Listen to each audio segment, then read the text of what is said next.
Before you spend the 3 lakhs on IVF, hear me out. 80% of your fertility journey is in your hands, and 20% is what doctors and medicines can do for you. Don't go to IVF with a body that is functioning on a stress hormone. Fix the foundation first.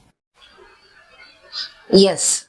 Before spend lakhs and lakhs of money on IVF, நீங்க கண்டிப்பா உங்களோட பாடியை prepare பண்ணி தான் ஆகணும். Doctor சொன்ன மாதிரி IVF success அப்படிங்கிறது 20% தான் அவங்க கையில இருக்கு. மற்ற 80% உங்களோட கையில தான் இருக்கு. பிஃபோர் கோயிங் இன்டு ஐவிஎஃப் நீங்க உங்களோட பாடியை கண்டிப்பா ப்ரிப்பேர் பண்றது ரொம்ப ரொம்ப முக்கியம்.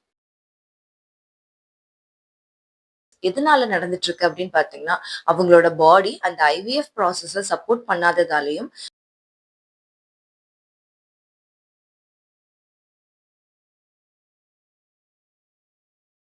வெளியில கொண்டு வந்தா மட்டும்தான் உங்களால இந்த ஐவிஎஃப் ப்ராசஸ்ல சக்சஸ் ரேட்டை பார்க்க முடியும்.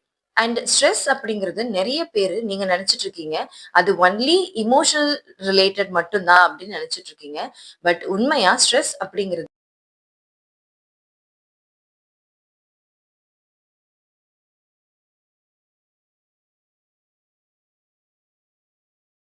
அண்ட் ப்ராப்பர் டயட் ஃபாலோ பண்ணல, உங்களோட ஸ்ட்ரெஸ்ஸை நீங்க ப்ராப்பரா நிச்சயமா உங்களுக்கும் அந்த கார்டிசால் லெவல் அதிகமா இருக்கிறதுக்கு நிறைய வாய்ப்புகள் இருக்கு.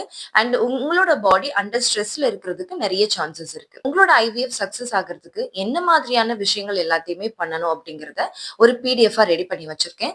அந்த பிடிஎஃப் உங்களுக்கு வேணும் அப்படின்னா இந்த வீடியோவை லைக் பண்ணிட்டு அண்ட் நம்ம மைத்ரீஸ் விமன் வெல்னஸ் பேஜை ஃபாலோ பண்ணிட்டு ஐவிஎஃப் அப்படின்னு காமெண்ட் பண்ணுங்க. அந்த பிடிஎஃப் நான் உங்களுக்கு சென்ட் பண்றேன். உங்களுக்கு ஐவிஎஃப் ரிலேட்டடான கைட்லைன்ஸ் தேவை அப்படின்னா நானே உங்களுக்கு கைட் பண்றதுக்கு ரெடியா இருக்கேன்.